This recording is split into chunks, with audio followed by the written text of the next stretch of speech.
Bueltan da Burdinesia denboraldi berriarekin.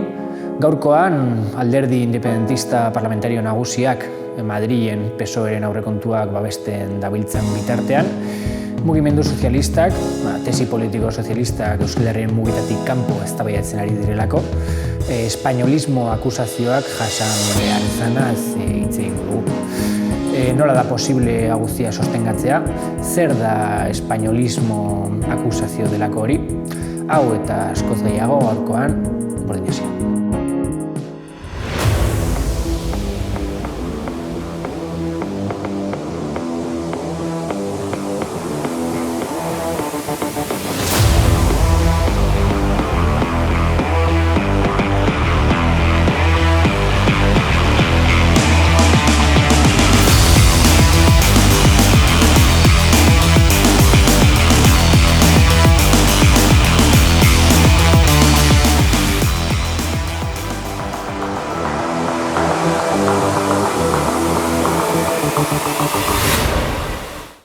Bueno, ongi etorri beste urte batez Burdinesia programara. Aurten ere hemen izango gaituzue, gerra ematen beste medioetan oso ohikoak ez diren iritzi eta analisi politikoekin. Oraingoz behintzat, EITB-ko debate tertulia programa horietan komunista asko ez dira gongo, así que, gurekin konformatu harko zeatera oraingoz ez. Ni behintzat gogotsu nago aurtengo kurtsoarekin hasteko eta seguro nirekin mailan daudenak ere bai. Ezkerretik hasita, ongi etorri, Aitor Bizkarra. Gabon, Martin. Garazi Navarro. Gabon. Eta Karla Pisano. Gabon. Gabon eta ongi etorri denoi. Zuzenean gehiegi luzatu gabe, gaurko programarekin hasteko aktualitateko gai batekin hasi gaitezke. Eta zerk aktualitate gehiago, azken aldian abortu eskubidearen aurka egon diren erasoak baino. Ikus dezagun. Botere judizialak ez die traba handiegirik jarri protesta antiabortistei. Ikasturte astean abortuaren kontrako protestak hasi ziren berriz Donostian eta Gasteizen, bizitzaren aldeko 40 egun mugimenduak antolatuta, haurdunaldia etetera doazen emakumeak jazartzen dituzte protesta horietan, abortatzeko kliniken aurrean elkarretaratuta. Salaketak aurkeztu zituzten klinikek, baina oraingoz jarrera epela izan du poliziak manifestariekin. Kliniken aurrean protesta horiek egitea onartu du EAEko auzitegi nagusiak, esan zuen protestak ez direla klinikatik urrundu beharko. Donostiako eta Gasteizko epaitegiek baina bestelako ebazpen bat eman dute, manifestariak klinika aurretik urrundu beharko direla esan dute, eta 100 metroko gutxieneko distantzia manten dezatela agindu die.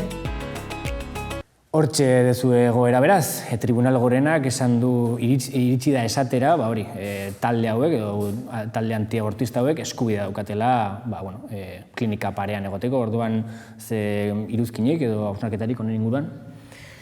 Nik eskubideen azpila honetan eta zerbait ikusi badezakegu esango nuke dela ezin garela mugatu defendatzera egungo marko legal burgesean formalizatuta dauden eskubideak, bere horretan defendatzera ez ginatekela mugatu beharko horretara behintzat. Alde batetik, ez dagoelako bermatuta, estatu aldaketa batekin, gobernu aldaketa batekin, aldatu daitezke eskubide hauek, kendu jarri daitezke, edo estatuaren gaitasun ekonomikoaren arabera ere murrizketa handiak egon daitezke, eta aurre ikustekoa da, beste zerbitzu publiko batzuetan bezala, honetan ere egon daitezkeela murrizketak.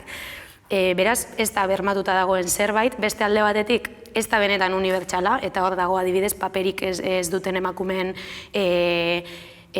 kasua,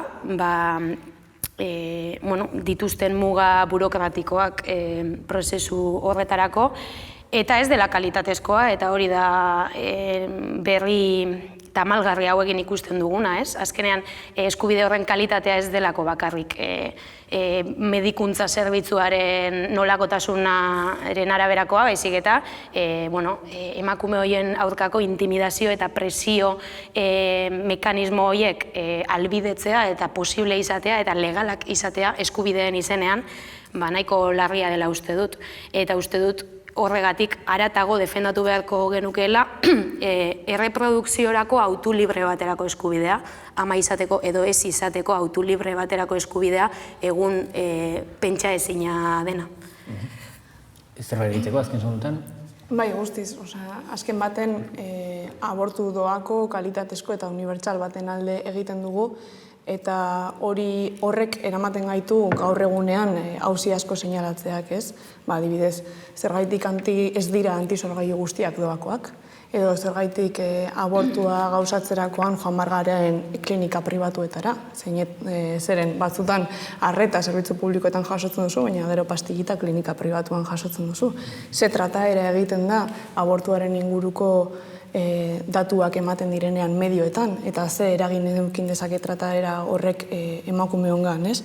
Azken baten auzi konkretu asko dira, eta Garazik seinalatu duen bezala, eskubide burgesak nahiko kapritxosoak dira, ez? Alde batean ditugu antiabortista nazkagarri hauek, emakumeak mehatxatzera eta koertzioz erasotzera gerturatzen direnak, eta hauen aurrean instituzioen jarrera nahiko epela izan da, eta aldiz ikusten dugu beste egoera batzuetan, adibidez protestatzera goazenean, nagusi baten lantokiaren aurrera parean edo dena delakoa, kasu horietan zelan aplikatzen den errepresioaren indar guztia, ez? Gai ez aldatuz, aste honetan bertan bozkatu dira estatuko aurrekontuak, eta, ez dakit sorpresa edo sorpresa gabe, baina investidura bloke horrek edo apoio bloke horrek bozkaketa egin baino lehen ere babestuko zuela adierazi zuen, aurrekontuak babestuko zituela adierazi zuen.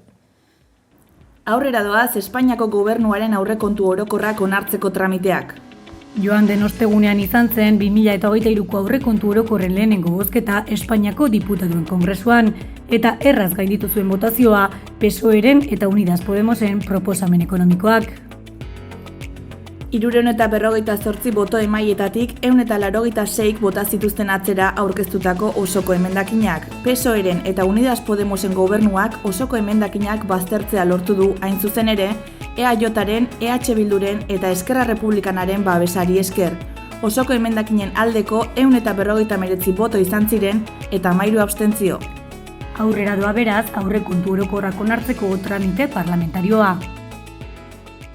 Hortxe dezue, beste behin ere ikus dezakegu ezker radikal parlamentarioa izan beharko litzakeenaren eta zentroko ezkerra izango litzakeenaren edo PSOE ordezkatuko lukeen horren arteko adostasun absoluto bat. Nola uler daiteke hau edo nola ikusten duzun hau?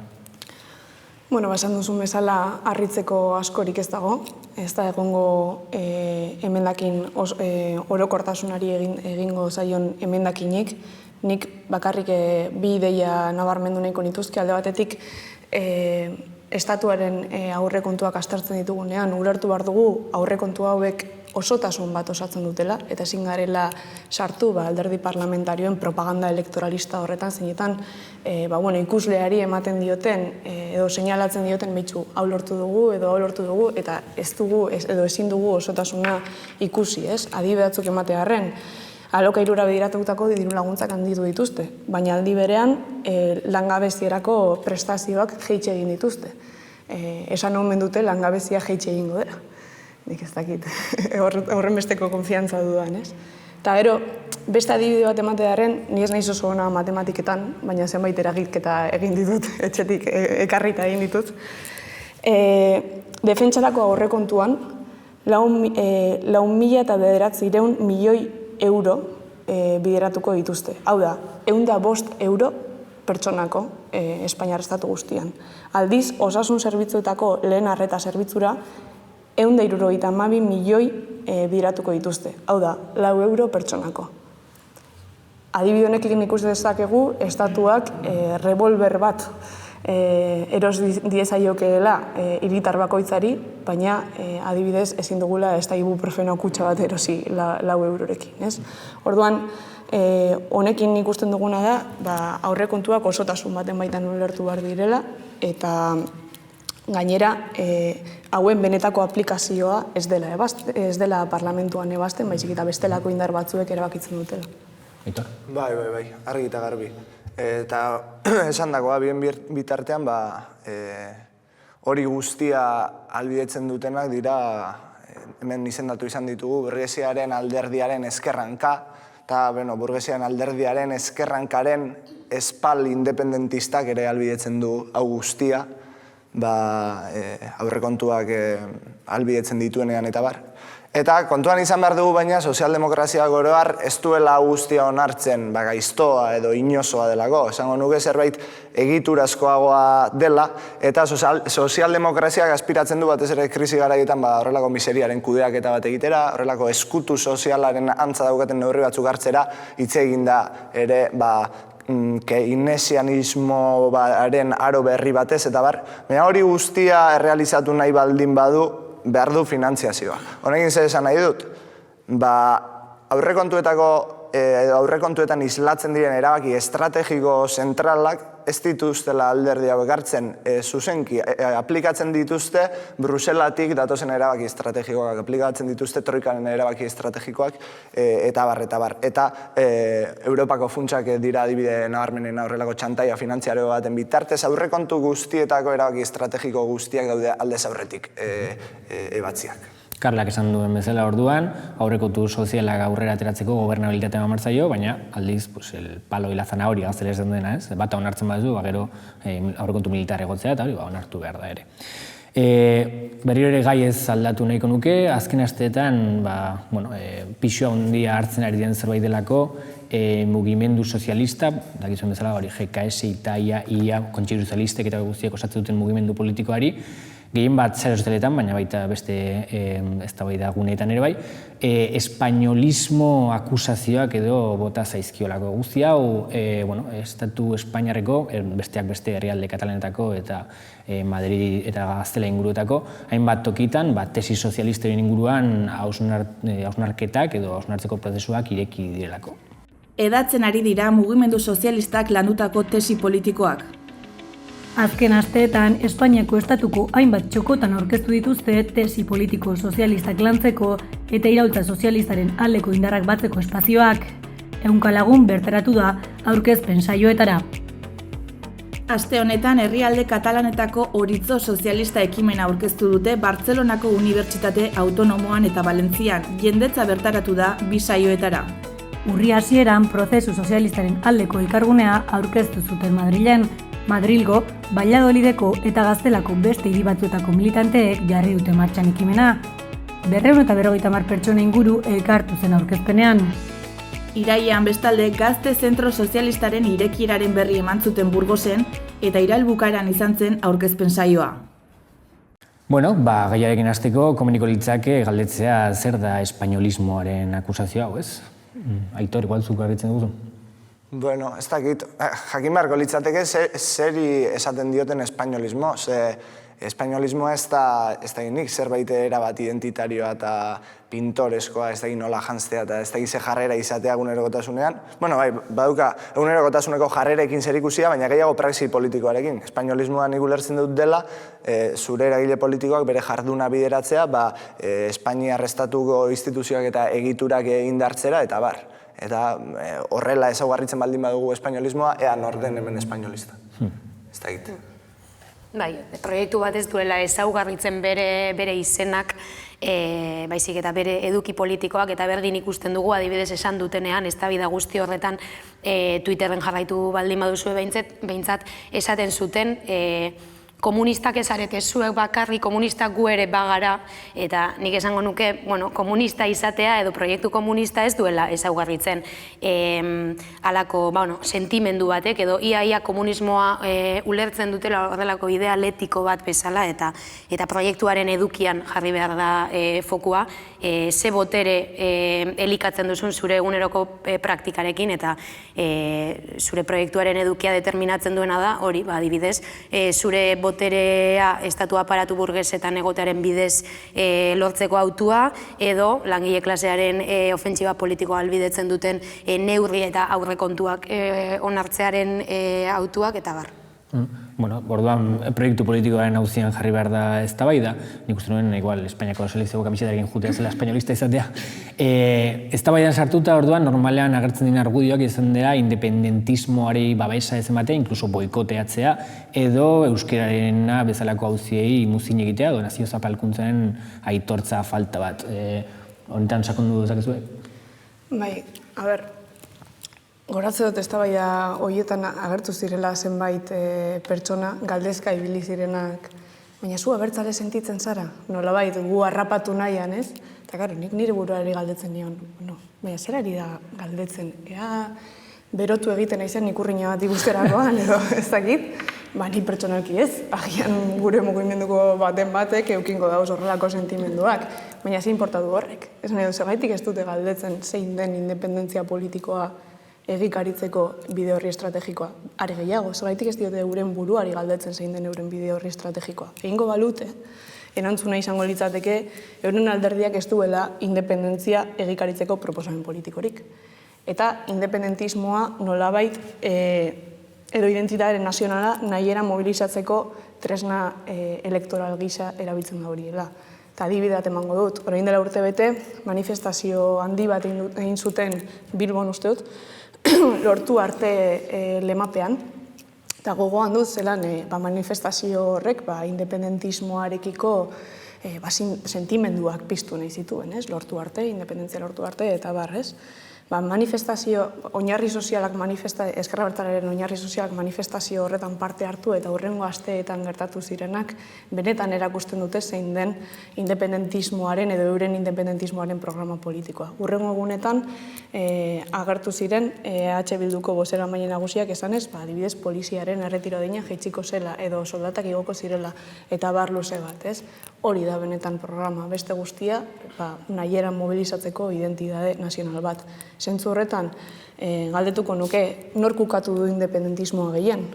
Nazioen autodeterminaziorako, benetako galtzapenerako baldintzak iraultza sozialistan aurkitzen direla esaten dugunok, edota identitate soil batera mugatu eta bitartean Estatu Espainolaren egonkortasun ekonomiko eta politikorako ahalegin guztiak egiten dituztenek. Esango nuke eurak ukatu dutela independentismoa. Hain zuzen ere ez da lehenengo aldia, mundu guztiak PNV autonomista dela eta deno ikusi izan dugu Ortuzar alderdi egunean independentzia goiukatzen a pleno pulmon. Orduan, bueno, ez dakit zer gehitzeko gaion inguruan edo... Ez, hau da, iruditzen zait alde batetik hori. Ondo ezagugarritu beharra dagoela zer den espainolismoa, eta beste alde batetik jendea ari da iradokitzen bezala, saretan eta asko ikusten da, ez? Nik egin nuen profesia bat hauek espainolistak zirela eta haranon atera diren, ez? Eta guk lehenengo egunetik, bueno, alde batetik orain esan dugun bezala, espainolismoa ez dago gurekin zerikusirik ezaugarritutako eran, eta beste alde batetik guk lehenengo egunetik esan genuen internazionalista ginela. Akaso horretan nahiko duzu egiago sakondu, baina hori nire ustez puntu garrantzitsua.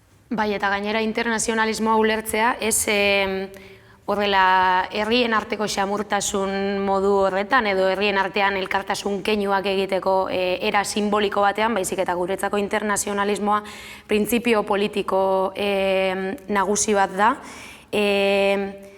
Behar dena mundu mailako proletargoaren askapena dela esaten dugulako, eta ez dugulako, zentzu horretan ezin dugulako lehenetxi Euskal Herriko proletargoaren bizi baldintzak edo Euskal Herriko proletargoaren askapena eta berdin zaigu Alemaniakoa. Ez dugu horrela ulertzen eta beraz ekintza batasun moduan ulertzen dugu internazionalismoa.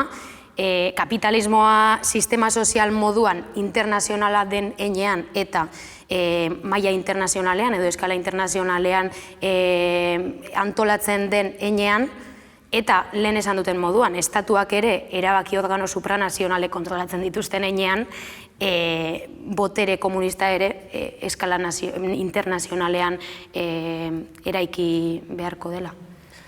Bai, azken baten mugimendu sozialistaren jaiotzatik bertatik, independentismoaren bai etapismoa, bai interklasismoa eta bai gauzapen efektiborako imposibilidadea seinalatu genituen, eta horren gaindipenerako irauntza internazionalaren ideia berrartu behar genuela, edo aspirazio hori nolabait emantzipaziorako mugimendu unibertsal baten aspirazioa berrartu nahi genuela adierazi genuen hasieratik, ez?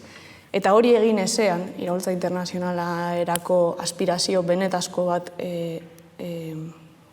berrartu ezean, eta gainera krisi testuinguru batean, politika identitaristek seme-alaba nahiko itxusiak izan ditzakete. Adibidez, azken egunetan oso irakurria izan den Esparzaren artikuloa datorkit burura. Eta hau ez da kasualidade huts, hau ez da zenbait soroen ideia huts bat, baizik eta hau programa identitarioek sortzen dutena da. Burura datorkit adibidez, EH Bilduko Peio Txandiano esaten, frente al pacto de rentas de España, nosotros en Euskal Herria, pacto de bienestar, no? Edo Arnaldo Otegi hitz egiten Euskaldunen sen naturala, enpresarako eta garapenerako sen bat dela, ez? Edo Jon Maiaren hitzak, Erresuma Batuko lehen ministro berriaren izendatzea ospatuz, jatorri asiarra omen zuelako, eta bere jatorri burgesa guztiz ahaztuta, ez? Horrek guztiak zentzu komun bat indartzen du, zentzu komun interklasista bat, identitarioa, eta diskurtso progresistenak ere ezin ditu horren eragin soziologikoak konpentsatu. Azken baten, gure eginkizuna da, lehen esan dudan bezala, iraultza internazionalaren ideia berpistea, arrazismo soziologiko bat indartzen duten diskurtso eta politika identitario guzti hauek superatzeko modu bezala. Proposamen internazionalista beraz, gainerako proiektuek izan dezaketen deriben aterabide posible bakar gisa edo alternatiba bakar gisa. Karlak esan duen bezala, bestela alternatibak espartzaren artikuluan aipatzen direnak bezalako ideiak direlako. Programarekin amaitzeko, azkenik ikasle bertzelakek egin duen ikasle grebaz hitz egiteak ere mereziko luke.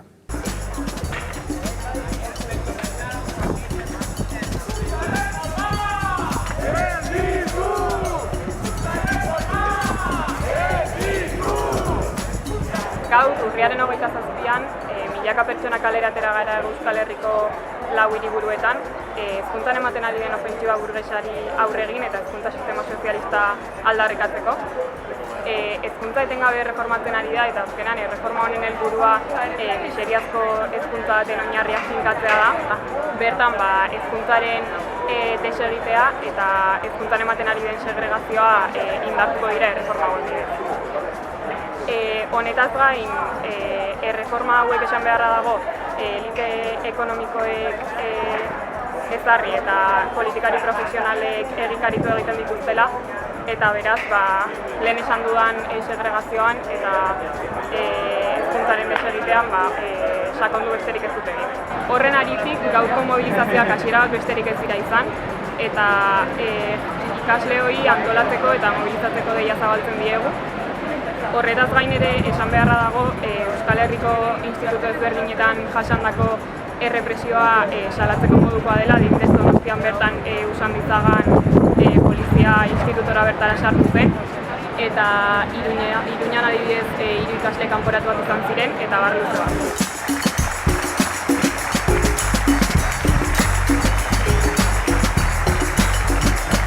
Amaitzeko, nire inguruko apunteren bat edo egiten edo norbaitek.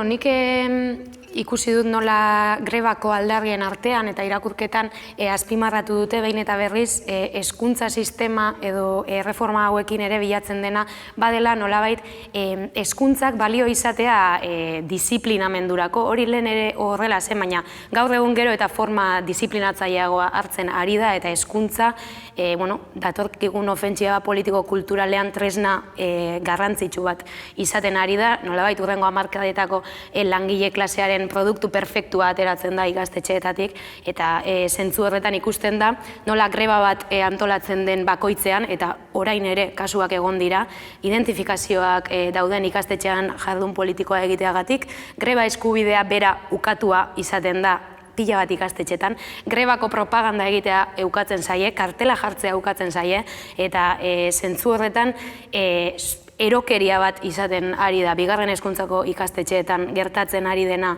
Ja ez delako sujetu politiko moduan ukatzen dituztela, hori ere bai.